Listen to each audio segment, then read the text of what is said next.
دوستو یاد رکھنا، تگڑا اور مضبوط جوان پتہ کون ہوتا ہے؟ جس کی نظریں پوری طرح اس کے کنٹرول میں ہوں۔ یہ علامت جوانی ہے۔ جس آدمی کا پوری طرح، دو لوگ دنیا میں کبھی کوئی کارنامہ سر انجام نہیں دے سکتے، ایک جو حرام کھاتا ہو، ایک جس کی نظر ناپاک ہو۔ محمد بن قاسم جب یہاں آئے تھے نا، تو ایک دن بڑے پریشان تھے، تو ایک بزرگ کہنے لگے آپ کیوں پریشان ہیں؟ کہنے لگے راجہ دہر سے مقابلہ ہے اور ہماری فوج تو سندھ کے رستے بھی نہیں جانتی، زبان بھی نہیں جانتی، لڑیں گے کیسے؟ دو چار دن کے بعد ان بزرگوں کی دوبارہ محمد بن قاسم سے ملاقات ہوئی تو بڑے خوش تھے۔ کہا اب آپ کیوں خوش ہیں؟ کہنے لگے وہ میرا مقابلہ نہیں کر سکتا، میں نے تحقیق کر لی ہے۔ کہا کیوں؟ کہنے لگے نظر کا گندہ ہے، اور جو نظر کے گندے ہوتے ہیں وہ میدانوں میں ٹھہرا نہیں کرتے۔ میدان کے لیے نکلنے کے لیے پاک جوانی کی ضرورت ہوتی، تطہیر مزاج ہونا ضروری ہوتا ہے، پاکیزہ افکار اور سچی اور سچی ستھری سوچوں کا ہونا ضروری ہوتا ہے۔ اس لیے فرمایا کہ میرا مقابلہ نہیں کر سکتا۔ حضرت عبداللہ ابن حذافہ کمرے میں تھے، تو وزیر کی بیٹی اندر سجی سنوری پہنچ گئی۔ جیسے ہی آپ نے اس کفر کی چال کو دیکھا تو تیمم کر کے نفل شروع کیے۔ وہ ساری رات بیٹھی رہی، رب کا بندہ ساری رات عبادت کرتا رہا۔ عبادت بڑا سہارا ہے، مصلی بڑا سہارا ہے اللہ کے بندوں۔ صبح دروازہ کھولا، وزیر نے اپنی بچی سے پوچھنا چاہتا تھا رزلٹ کیا نکلا، تو وہ کہنے لگی پیچھے ہٹ جا، اب تیرا میرا تعلق کوئی نہیں، میں نے نبی پاک کا کلمہ پڑھ لیا۔ اس نے کہا میں نے بھی زمانہ دیکھا ہے، پر یہ کیا لوگ ہیں، کستوری کے بنے ہوئے، سندل سے دھلے ہوئے، کہ میں ساری رات کمرے میں رہی اور 100 اور 1000 آدمی جس جوان کا مقابلہ نہ کر سکے، اتنا طاقتور جوان کمرے میں رہا اور اس نے نظر اٹھا کے نہ دیکھا۔ او کچا رنگ للاری والا جڑا چڑھدا تے لیندا رہندا ہے، اے عشق تیرے دا رنگ محمد چڑھیا پھر نہیں لیندا۔ میں نے کہا ایک دفعہ نظر اٹھا کے نہیں دیکھا، کمال ہو گئی۔ اتنے بڑے لوگ، اتنی بڑی سعادت مندی، فیروز بختی، معاملہ فہمی حد ہو گئی۔ اللہ اکبر۔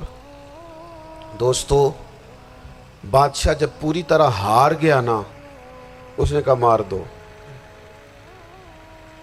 تیل گرم کیا ایک کڑاہی میں، اور جب آپ کو اس میں ڈالنے لگے تو آپ کی آنکھوں میں آنسو آ گئے۔ بادشاہ کا خیال ہوا شاید نرم ہو گئے ہیں، کہنے لگا روئے کیوں؟ فرمانے لگے سوچتا ہوں جان ہی ایک ہے، کتنا مزہ ہے اس کی راہ میں جان دینے کا، کتنی لذت ہے اس کے نام پر مرنے میں، کتنا لطف ہے۔ جے تو چڑھیا اتے دار بھی نہیں، تے جے تو وکیا عشق بازار بھی نہیں، تے ایڈا سستا سودا پیار بھی نہیں، تے ایڈا سستا لبدا یار بھی نہیں۔ کئی جنگل گانے پیندے نہیں، کئی دوزخ لنگنے پیندے نہیں، جے وہ اس ملوں بھی مل جاوے، ایدوں سستا ہور بپار بھی نہیں۔ تے کچھ سمجھ نہ آوے لوکانوں وہ کادے نال شہید کرے، ڈٹھی یار دے ہاتھ تلوار بھی نہیں، پر او دا خالی جاندہ وار بھی نہیں۔ کہنے لگے ایک جان ہے نا، تو دل کرتا ہے ہزاروں ہوتی تو ایک ایک کر کے محبوب کے نام پہ قربان کرتا، جب میرے پاس ہے ہی ایک، کروں کیا؟ حضرت عبداللہ ابن حذافہ رضی اللہ تعالیٰ عنہ جب روئے اور بادشاہ نے یہ بات سنی، تو بادشاہ اٹھ کے کھڑا ہو گیا، سارے وزیروں مشیروں کو کہنے لگا تم نے کہا تھا نا بندہ ضائع کرنے والا نہیں، یہ بھی ضائع کرنے والا نہیں۔ کہنے لگا میرا ماتھا چومو، تم جیسے لوگوں کو قتل نہیں کرنا چاہیے، آزاد کرنا چاہیے۔ عزیز اپنی زندگی سے نا یہ بہت زیادہ ہرس، ہوس، طمع، اور یہ کسی بات کی بھی ہو، ہرس صرف پیسوں کی نہیں ہوتی ہے، شہرت کی بھی ہوتی ہے، یہ بیماری انسان کو اقتدار کی بھی ہوتی ہے، تعریف کی بھی بیماری ہوتی ہے، یہ سارے نقص ہوتے ہیں لوگوں کو، اور معاذ اللہ بعض جبوں کبوں کے اندر بھی ہوتے ہیں، وہاں بھی پنپتے ہیں۔ اپنی زندگی جب تک اس سادگی میں نہیں لاؤ گے جو رسول پاک نے عطا فرمائی ہے، جب لوگ آسانیوں میں پوری طرح الجھ گئے تو پھر وہ دور ہوئے اور کفر چڑھ گیا۔ دوسری بات، اللہ کے محبوب صلی اللہ تعالی علیہ وسلم کی محبت ہم سے تقاضا کرتی ہے کہ ہم اس مشن کے لیے کام کریں جس مشن کے لیے رسول پاک نے کام فرمایا ہے۔ ہم سارے کام بڑے مضبوطی سے، سوچ سمجھ کے، تدبر سے، حکمت سے، تقاضوں کو مد نظر رکھتے ہوئے کرتے ہیں سارے کام۔ دین کے کام میں ہمارا مزاج نہیں ہوتا، او ہو جائے گا جی، آپ بسم اللہ پڑھیں جی، شروع کریں جی۔ آپ تقاضوں کو سمجھیں، چیزوں کو دبائیں نہیں، چیزوں پر غور کریں۔ کسی کے ذہن کی سطح پر سوال ابھرتا ہے، اس کا تسلی بخش جواب دیں۔ اپنی زندگی میں دین کے کام کے لیے اپنے آپ کو وقف کریں، اور دین کے کام کے بہت سارے پہلو ہیں۔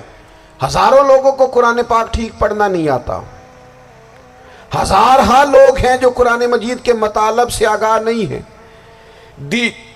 دین کی بنیادی ضروریات سے لوگ نابلد ہیں۔ میں آپ کو کس طرح یہ بات سمجھاؤں کہ ہزاروں کی تعداد میں طلاقیں اس لیے ہوتی ہیں کہ مردوں کو طلاق کے مسئلے نہیں آتے، انہیں پتہ نہیں ہے کہ مجھے حقوق زوجین کے معاملے میں کیسے چلنا ہے۔ ڈھیر سارے گھروں میں تباہی اس لیے ہے کہ تربیت اولاد کا دینی منہج ہمیں نہیں پتا۔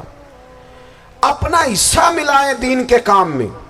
ایک آدمی کو اگر تو نمازی کرنے میں کامیاب ہو گیا، تیری زندگی بدل گئی۔ وہ دین بیزار لوگ جو ہمارے بیچ بیٹھ کے ہماری نوجوان نسل کو پگڑی اور داڑھی کا نام لے کے بنیادی طور پر دین سے دور کرتے، ایسے نوجوانوں کو دین کا پیغام محبت دے کر دین کے قریب کرنا ہماری ڈیوٹیوں کا حصہ ہے۔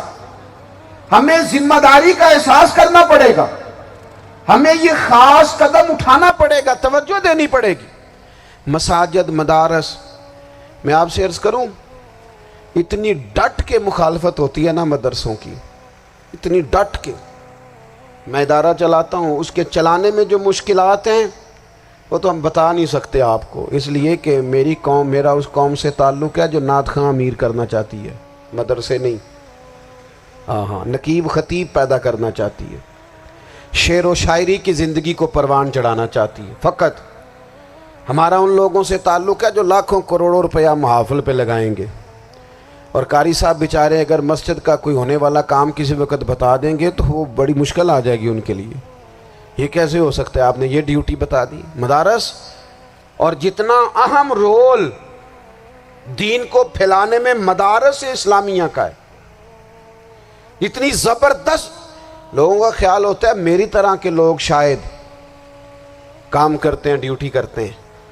یہ 10-15 لوگ آپ کو نظر آتے ہیں جو آپ کو کہیں میڈیا پر یا ادھر ادھر ڈیوٹی کرتے، مخلص لوگ اپنی جگہ پہ، وہ بھی بڑا ہی کام کر رہے ہیں، جو میڈیا پہ آ کے بھی اخلاص سے اور درد دل سے کو دین کی، ان کی بھی کسی بات کی حوصلہ شکنی نہیں، لیکن ہزارہا اساتذہ جو مدارس میں بیٹھ کے پڑھاتے ہیں، جنہوں نے وہ سارے لوگ تیار، آپ سمجھ نہیں سکتے کتنا بڑا کام۔ حفظ کا استاد جو ہوتا ہے نا، اس کی ڈیوٹی 24 گھنٹے ہوتی ہے، فجر سے پہلے، اور اس نے بچوں کو اٹھانا۔ تنخواہ تو ہم انہیں دینا نہیں نہ چاہتے جی، تنخواہ نہیں دی انہوں نے، ہمیں مولوی امیر نہ ہو جانا۔ مولوی نو تے سوٹ بھی 27ویں والی رات دے ہے تاکہ کدھر سوان کے عید والے دن پا نہ لوے، چونکہ 27ویں تو بعد تے درزی پھڑتا ہی کوئی نہیں، کیوں حضرت؟ ایسا ہی ہے نا، اس وقت تو نہیں نہ لیتا، تو ہم چاہتے ہیں مولوی ہماری مرضی کے ہماری طرح کا سوٹ نہ پہن لے۔ مدارس کی مضبوطی، آپ یہ دیکھ لیں، یہ صلاح الدین ایوبی کا تعلق بھلا کس چیز سے تھا؟